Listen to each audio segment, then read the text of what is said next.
What's up, Sooner Nation, and welcome to another edition of the WhackoReview Podcast, where we go over all things OU football from over the weekend. I'm Steve Curtis, the voice behind Wacko Sooners, and the Oklahoma Sooners got the ball rolling literally here in 2026 with the conclusion of the red versus white spring game in Norman back on Saturday, and we've got plenty to dive into reviewing Oklahoma's scrimmage performance, okay? What we saw, what it looked like, how has the offense improved, has the defense remained the same kind of high-caliber unit, and what should our outlook as Oklahoma fans be headed into the summer with the kickoff to the 2026 season just a little over 4 months away. We're going to break it all down right here on Wacko Sooners. Be sure to like, comment, and subscribe. Hit that bell button so you never miss a thing. We're available here on YouTube, and you can follow us over on all of our socials, Instagram, TikTok, and Twitter, all at Wacko Sooners, as well as our Substack, where we're putting up a lot of written content. And all of that together, that covers our live news updates, game highlights, and of course, some memes to keep it lighthearted and fun like we like it here in Sooner Nation. Go hit those follows so you're always in the Wacko loop. We would love to have you. Now today, you might notice I have a slight wardrobe change. I'm normally wearing a black t-shirt or the In BV We Trust. But since we are here on Owen Heineke Day, we are wearing number 38. We are wearing an Owen Heineke jersey, and that might have to be the new wardrobe for a while, probably until the conclusion of the 2026 season, because let's be real. We love Owen Heineke here at Wacko Sooners. We are Owen Heineke stans. We are the biggest Owen Heineke fans on the planet. So, welcome to the Owen Heineke loving Wacko Sooners WhackoReview Podcast. So, overall, just looking at the performance over the weekend, I guess we can just kind of dive into the different performances on offense and defense, since you had the red team, which was your first and second team for the most part, and then the white team was pretty much everyone else. And of course, the red team will have outperformed the white team because you have the higher skilled players on that side of the ball, or on that side of the competition, I should say. But overall, we can just go through the stats and talk about what we saw from each position group, what we like, what we didn't like. So first off, the red team's total offense, all right, they scored 31 points, 377 total yards. John Mateer was 12 of 19 for 192 yards and a touchdown for 3 yards to Mackenzie Allain. I think that's how you pronounce that. We need to check on that. But yeah, 210 passing yards, 1 touchdown, was clean. Thought he had a great platform, focused a lot on his footwork, and he was wearing his bright neon cleats, the Grinches he called them. So it was easy to see where his feet were going, what they were doing. And he was just planting it well. He had great pocket presence, great consistency, great progression through his reads. He wasn't rushing anything. He wasn't forcing the ball into harm's way. Now, granted, again, this is against kind of the mop-up defense. But as we know, under Brent Venables, a mop-up defense is still going to be pretty dang good. Overall, I loved what we saw from Mateer. He worked through his progressions, as I said. His mechanics looked better. He had that higher release point that we've been hearing about all offseason so far. Had some pretty solid throws. The bomb to Satania had about 50 air yards. And that was right on the money, right in Isaiah's hands. Loved everything I saw from Mateer. And again, if all Oklahoma needs him to be is the Mateer we saw in the first 4 games of the season, with, minimal turnovers if possible, healthy, doing what he does best, slinging it, ripping it, being the gunslinger and improviser that he is, and dual threat, being able to run. And hopefully with the run game addition or additives to the run game, there should be less rushing pressure on Mateer, and therefore will make his job in the passing game much easier. So if Mateer is who he was the first 4 weeks of the season, I think overall with this offense that he's working in, he has a chance to be absolutely fantastic, and Oklahoma's offense is going to be rolling. And we'll talk a little bit more about all of that together as we continue throughout today's podcast. Elsewhere on the quarterback side of things, you had Jet New at QB4. He took over from Mateer in the fourth quarter. He was 1 of 4 for 18 yards. He's your QB4. That's just the way it is. Then you had on the white team, you had Whit Neubauer, who was 7 of 9 for 69 yards. He had really good accuracy when he had time. Had the absolute bomb to Jazir Rogers, which we'll talk about a little bit later. I think Whit Neubauer is your QB2 right now. We've been hearing a lot of buzz about Bo Bentley in spring and how he's progressing. He's on a whole other level, just raw talent-wise. but he is still a true freshman. Okay, he was 5 of 13 for 35 yards, had 2 interceptions to Kason Kalmus and Peyton Bowen. And that's okay. He's a true freshman. He's been on campus for around 3 months. It's okay for him to be making these mistakes as a true freshman. I think Whit Neubauer was more composed. He's got a little bit more experience. He knows the offense a little bit better and just a little bit more mature. And that's not to say that Bo can't be all of those things. It's just he isn't all of that right now. And that's totally fine. I think there could be a solid case made for Bo if he progresses well through summer and fall camp, that he could be QB2 when the Sooners kick off in September against UTEP. So I think it's entirely possible that Bo will progress quickly. Just he's not ready to be QB1 or QB2 right now. So that's where we're at with the quarterbacks. Running back. Hello, Dylan McCullough. Because these guys, between the 3 running backs that got the reps on the red team, so team 1 on Saturday, he had 30 carries for 167 yards and 3 touchdowns, averaging 5.6. Yes, they're going up against the backup defense team. But against the backup defense team, the 2025 Oklahoma Sooners couldn't run for crap. Against Ole Miss, which notoriously, at the point that Oklahoma faced them in the 2025 season, had a bad rushing defense, Oklahoma didn't rush all that well. X was doing great, but Arbuckle wasn't comfortable enough to stick with it. So between the 3 running backs that you had performing on Saturday, you had Lloyd Avant, the Colorado State transfer, true freshman Dez Walker, and true freshman Jonathan Hatton Jr. Those 3 popped off. They popped off. Now, you do have minus 9 yards rushing total because Elijah Thomas was tackled for a loss, and then Jet New was sacked at one point. So really, between the 3 running backs, Avant, Walker, and Hatton, they had, 176 rushing yards between the 3 of them. So Avant, he had 12 carries for 69 yards, so an average of 4.9, and a touchdown that was for 3 yards. Dez Walker had the most explosive breakout of the day. He had 8 carries for 81 yards, had 1 for 37, had a touchdown run for 17. And we will talk about this actually. It's very Kennedy Brooks-esque. He was great at running through traffic, breaking tackles, just fighting through trash and staying on his feet. And then the moment he got into open space, took off, found another gear and was flying around like a psychopath. It reminds me of Kennedy Brooks, although Kennedy Brooks did not have that kind of breakaway speed. He could get through stuff, but if he was in the open field, you could go and catch him. I don't know if you're going to go catch Dez Walker. This kid scared me in a great way. I was sitting there pretty down, right down on the field, watching that 37-yard run. He was running right at me, and I'm looking at him like, oh my gosh, whoa. That was something we've not seen in a while. And add to it, Brent Venables has been saying this spring practice of 2026, they've been seeing more explosive runs throughout the spring period than they have any year that he's been here. Brent's going into year 5 at Oklahoma. I like the odds. And then Lloyd Avant, he was your most consistent guy on the day. He had 12 carries for 69 yards, an average of 4.9, had that touchdown. Got the bulk of your carries, was just great at pounding the rock. I will admit, Lloyd Avant was more productive than I thought he could be. And I remember saying when we picked him up in the portal, I don't know. He's a little bit smaller, coming from Colorado State. I don't know how to feel about it. Excited about his possibilities or his potential in the return game.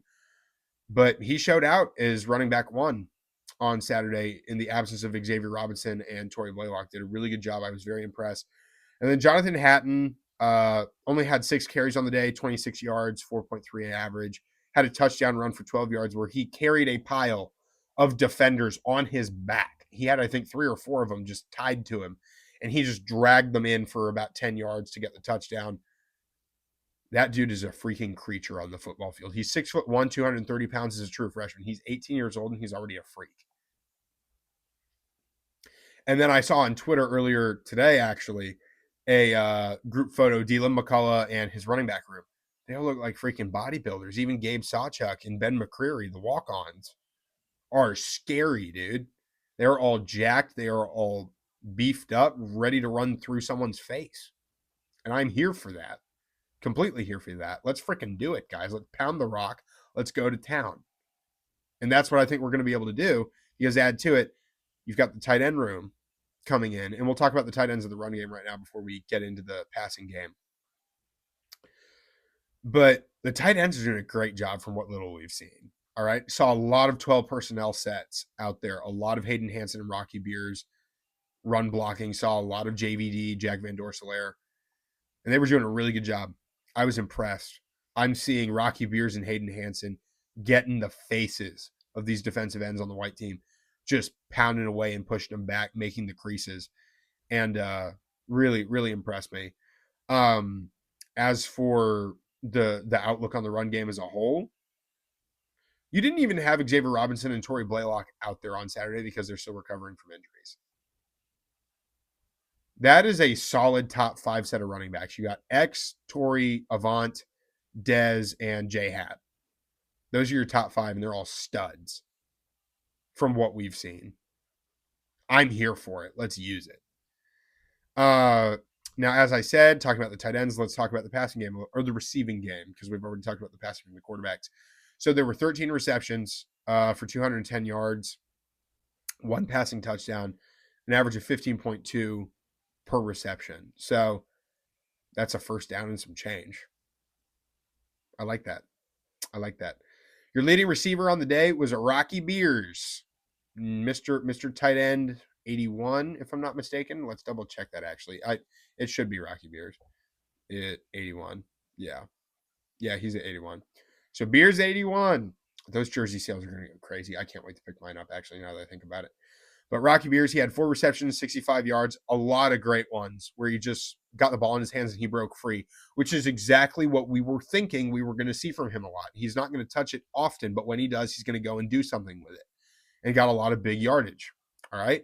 Hayden Hansen, 6'8", 268 pounds, had 3 receptions for 34 yards, had an 18-yard reception right there in the north end zone, or up against the north end zone, right there down to the 2-yard line, that I was right there on the wall for. Got it on camera, put it up on our Instagram and our TikTok on Reels. And put it on our Instagram Reels and TikTok. Had a great view. That was great. I was super excited about that. Mateer threw a little bit late. If he threw earlier, that was a touchdown. But they ended up punching it in with Lloyd Avant for the touchdown anyways. Mackenzie Allain. Who would have thought a former walk-on at Washington State who was a true freshman with John Mateer and Ben Arbuckle there, that this dude is going to be out here making plays for an SEC team and elbowing his way into the conversation of being in that top 5, top 6 rotation. That was not on my bingo card. Now, granted, it is spring. We don't know all of what we're getting with these guys. So it's a matter of, can he stack days upon days, good consistency upon good consistency. But he had 3 receptions for 28 yards and the only receiving touchdown on the day for 3 yards on a nice little out route. Really shifty, really good at getting out into space and breaking free, getting open. Loved it. Absolutely love it. Isaiah Satania, numero uno, which I said this to some people I was sitting with at the spring game. I'm not a huge fan of seeing him in number 1. I miss him wearing number 5. I preferred that. I thought he looked better wearing number 5. But he had the 1 reception for 50 yards that we talked about, just a giant air ball. He did technically house it for a touchdown without getting tackled. But Jeremiah Newcomb was in coverage, and Newcomb was wearing a no-contact jersey. So when Newcomb touched him, the refs ruled that as the tackle or spot a ball. But Satania took it 76 yards for a touchdown, showing us why he's wide receiver 1 right now. And that was his only reception on the day. He didn't play a whole lot. Sophomore Manny Choice had 1 really nice corner route, 1 reception for about 25 yards, or it looked like a corner route from where I was. Loved it. Love his size, love his speed, love his ability to get open against the secondary.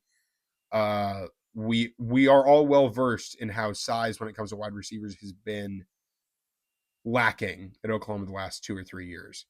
So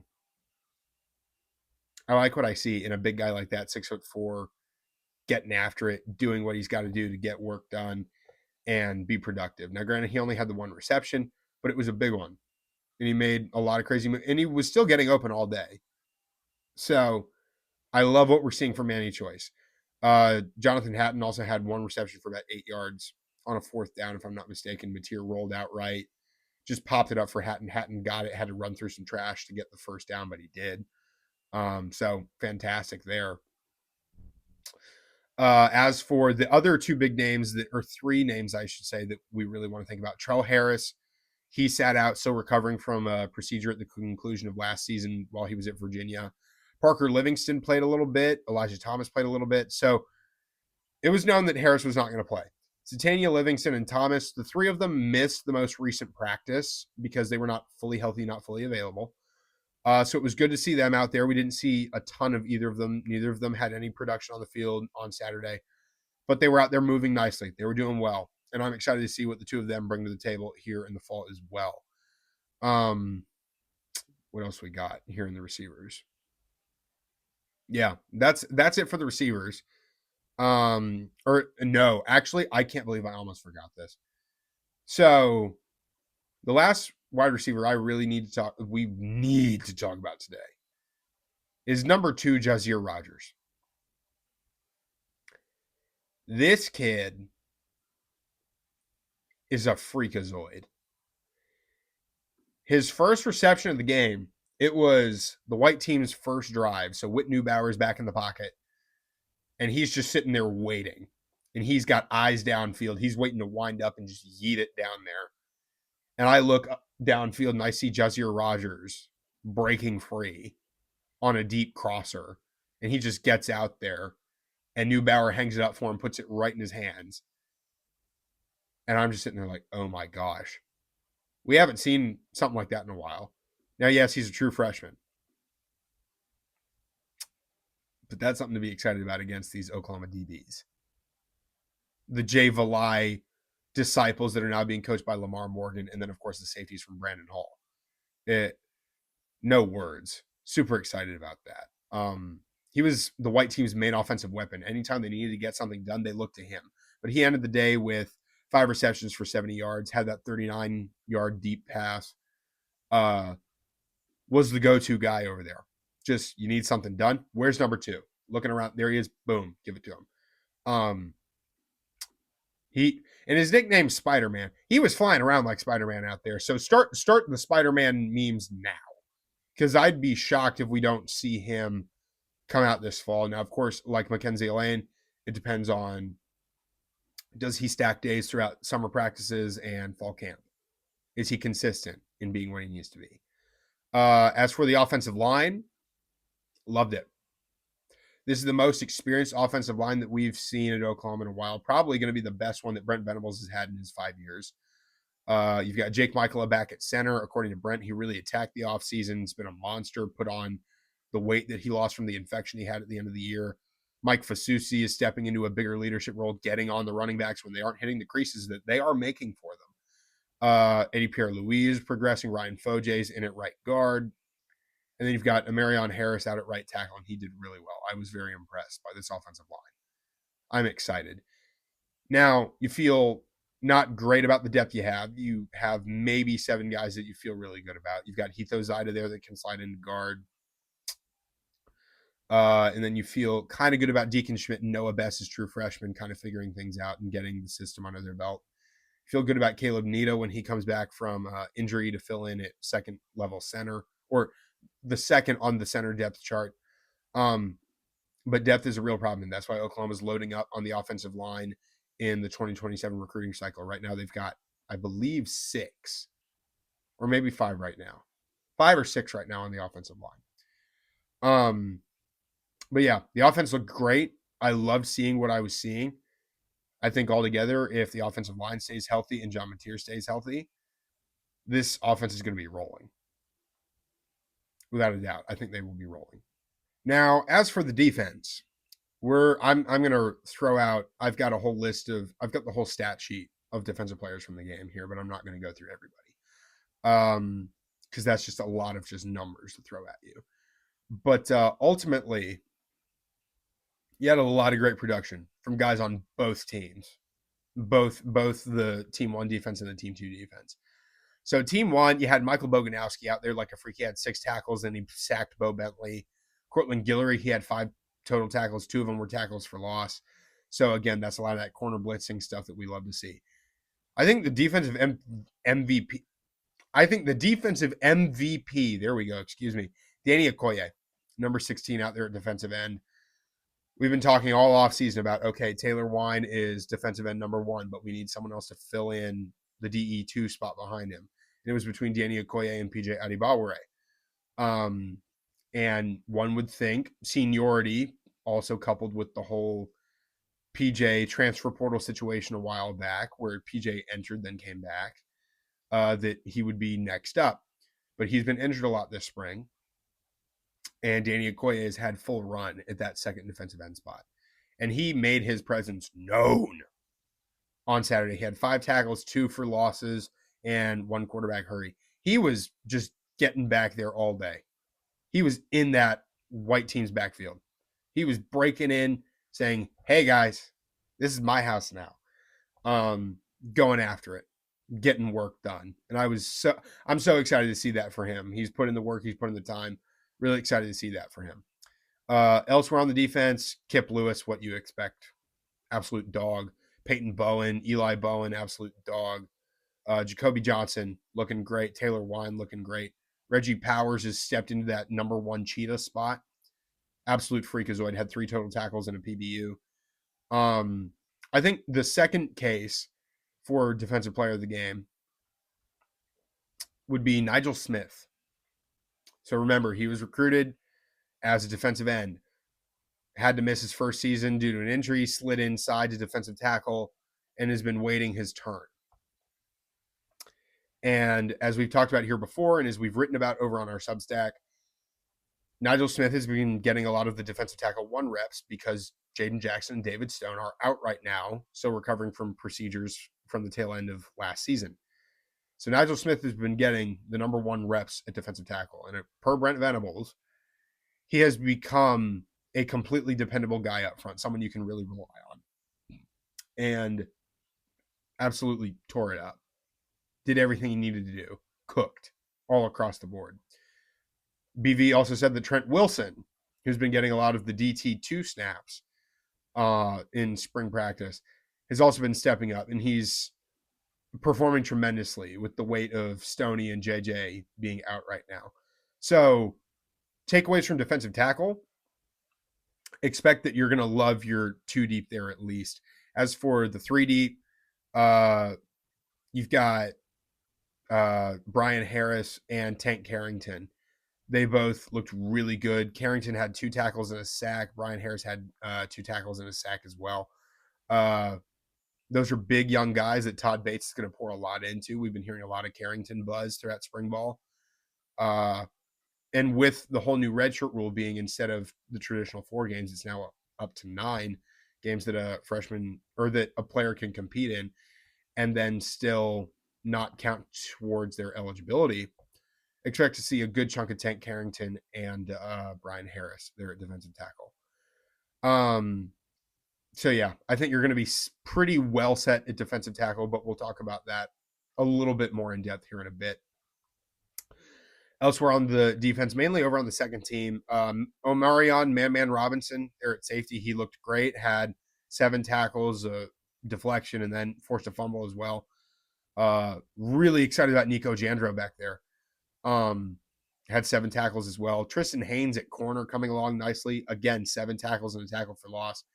Barrett Travis back there, I believe at linebacker, 7 tackles. Alex Shield Knight, 4. Jake Krell, true freshman defensive end, number 98, got in there a little bit. 3 tackles, a tackle for loss, a quarterback hurry.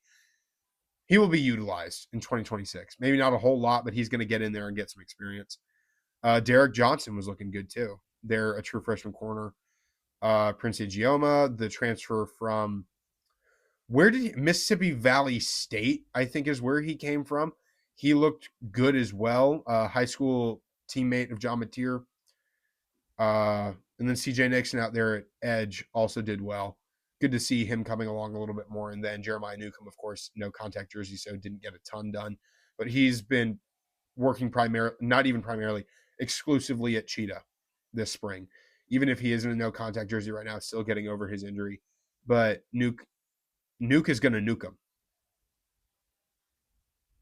I think this kid's going to be kind of more your traditional corner type Cheetah. Reggie Powers is going to be a little bit of a hybrid between a linebacker Cheetah and a corner Cheetah. And then you'll probably see Cole Sullivan, the Michigan linebacker transfer, fill in at Cheetah in replacement of Taylor Heim with his injury. Odds are he's not coming back for 2026. So hopefully can get a medical hardship. But is how we've seen the NCAA do stuff lately? Maybe not. So talked about defensive tackle, defensive end. That group's going to be elite. As we said, needed Danny Okoye or PJ Adibawore to step up. Taylor Wine's your number one guy. The DN2 spot is officially Danny Okoye's to lose, I think, at this point. Because he was making a statement on Saturday. That spot is his. Now, of course, will PJ still see plenty of playing time? Absolutely.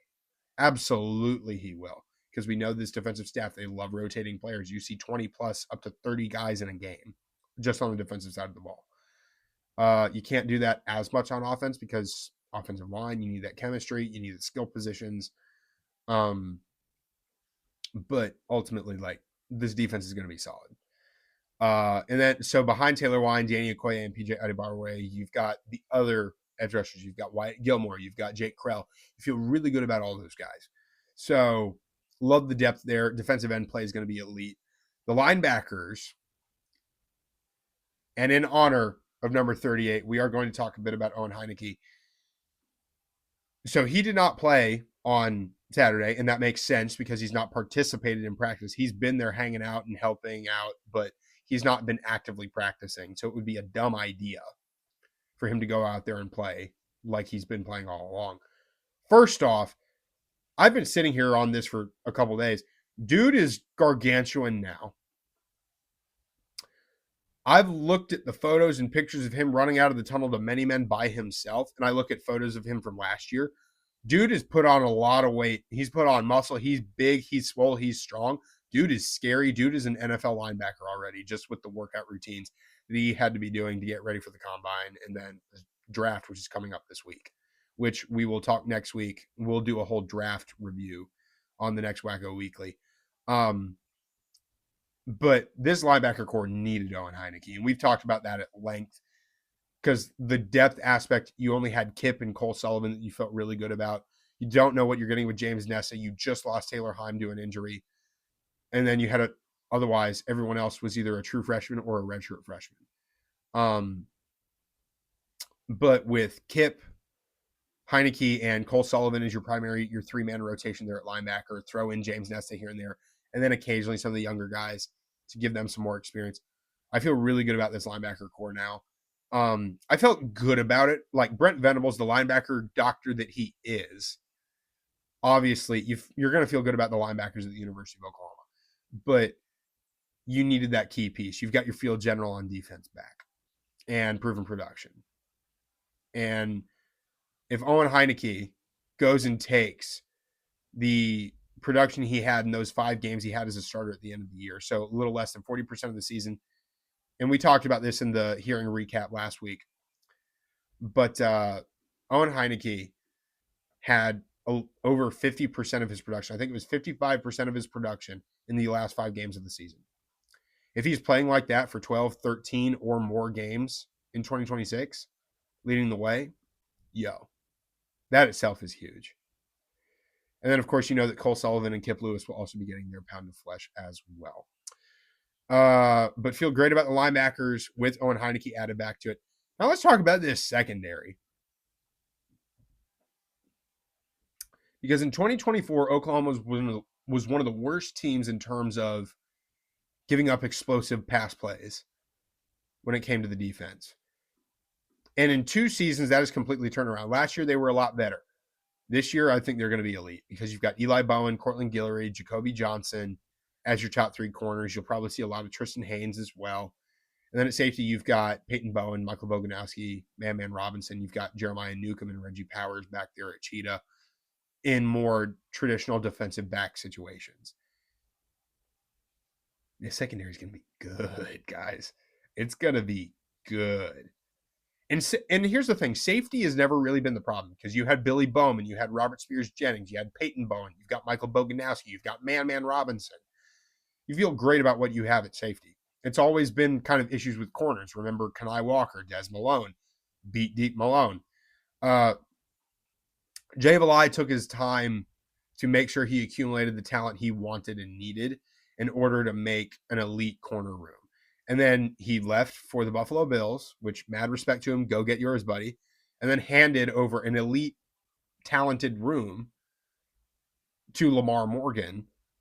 And they're all progressing so well. Eli Bowen, he's a vet. Jacoby Johnson, he's a vet. Cortland Guillory's in year 2. He doesn't even look like a year 2. He's just out there just chilling, milling about, looking for something to ride that he's going to go blow up. He's just a plug and chug guy. And Jacoby Johnson was playing his best ball at the end of last year. If he shows up in September as if he just played the playoff game against Alabama the day before, if he just picks up right where he left off and continues to progress, dude's going to be great. That's not even factoring in the 8 months of offseason that he gets to work with. And then Tristan Haynes was looking great there as a redshirt freshman. Really excited about what he's going to be able to do. Remember, we heard a lot of hype for him as a true freshman in fall practices in 2025. But overall, this defense is going to be fun to watch. Any Brent Venables defense led by a Brent Venables staff, a BV branded defense is going to be fun to watch, and it's going to be good either way. Once they've been allowed to recruit the way they want and develop the way they want, which going into year 5, these are all BV guys. All but one of your starters on defense in 2026, Cole Sullivan. Well, it depends. Will Cole Sullivan be one of those starting linebackers? It depends on if they start 3 or just 2. Point is, well, yeah, because you'll have 2 outside and then Owen at the 1 inside spot. So you're 11 guys on defense. Those guys, all but Cole Sullivan, are homegrown. Every single one of them was recruited to Oklahoma and has been at Oklahoma ever since. We are not counting Owen Heineke's stint at Ohio State for lacrosse as Owen not being a homegrown kid. He's from Tulsa. He went to Bishop Kelly. He grew up an OU fan. He wanted to play football for OU, and he's only played football at OU. But yeah, that's amazing, I think. A testament to this staff and the home and environment that they've built in Norman for these defensive players. And we're going to recruit you, we're going to develop you, and we're going to turn you into a stud, and you're going to love it here, and you're not going to want to leave. Going to miss Sammy Omasigo. Understand why he went. Would have loved to have kept him given the linebacker depth right now. Kobe McKenzie, good enough to start somewhere, so I completely understand why he left. It would have been unreasonable to try to keep him. He needs his opportunity. So mad love and respect to Kobe. Sammy going and doing what he needs to do. Understand that it was a heartbreaking situation for everyone, him as well as everyone else. So we're going to miss Sammy, but hope he does his best out at UCLA. But overall, the defense is going to be must-watch television. I'm going to love it. I'm going to sit there with popcorn if I'm not at a game, which I don't know why I wouldn't be at this point. But my only 2 questions for the defense are, 1, how much of a step back does the interior of the defensive line take? How much are the D tackles stepping back as opposed to Grayson Halton, Dominic Williams, David Stone, Jaden Jackson? You've got 2 of those guys back, but you're not fully aware of what you're getting with Nigel Smith and Trent Wilson. Brent Venables is confident. So if he's confident, I'm confident in them. And then, of course, can the linebacker core stay healthy, because your depth there is abysmal right now, or experience depth. So you cannot afford linebacker injuries. So if the D tackles are in a position close to what they were last year, like 75-80% of what we saw from the defensive tackle room last year, and the linebackers all stay healthy, this Oklahoma defense is still going to be great, and the offense is going to be better. It's going to be a better balanced roster, and you will have a shot at making a run. And I think I think the defense will be a fantastic bane of the existence of every team that they face this fall. And we're going to get a great litmus test in week 4 when the Sooners go down to Athens to take on Kirby Smart and the Georgia Bulldogs two of the best defensive minds in college football, probably the two best defensive minds in college football, except for maybe Jim Knowles, but who's now, I believe, at Tennessee. But Kirby Smart and Brent Venables going head-to-head in week 4 in Athens. It's going to be exciting football to watch. I'm really pumped for that. I'm a little nervous, but I'm less nervous today than I was on Saturday morning before the spring game. But anyway, Sooner Nation, that is going to wrap it up for this spring edition of the WhackoReview Podcast, where we break down all things OU football after the weekend of gameplay behind us. And we will see you all next week for the next installment of the Wacko Weekly Podcast, where we will be doing an overview of the draft and where all of our Sooners going to the NFL have placed in it, and what we think about all that and how we think they're going to do in their professional careers. We're really excited for all of them. R. Mason, Kendall Daniels, Deion Burks, Jaron Kanik, the whole crowd. I know I'm missing a lot of everybody because we've just got so much talent going out to the pros this year. Really excited to see what all of them are able to do. We will be tuned in to the draft starting Thursday night as it begins. We'll be posting updates as to who goes where live throughout the draft as we can. But overall, in order to not miss any of that or the Wacko Weekly next week, be sure to like, comment, subscribe, hit the bell button. Follow us on all of our socials, Instagram, TikTok, and Twitter, all at Wacko Sooners. Go check out our written content over on Substack, our blog posts that we've been doing a lot lately. Love doing the written editorial content that we've been keeping up. And then, of course, our memes on our social pages as well. So everything there, okay? Instagram, TikTok, Twitter, YouTube, Substack, everything, all at Wacko Sooners, one word.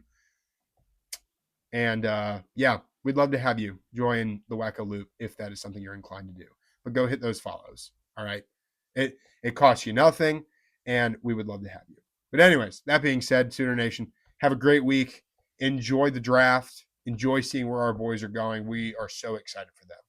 Anyways, have a great one, guys. Boomer Sooner.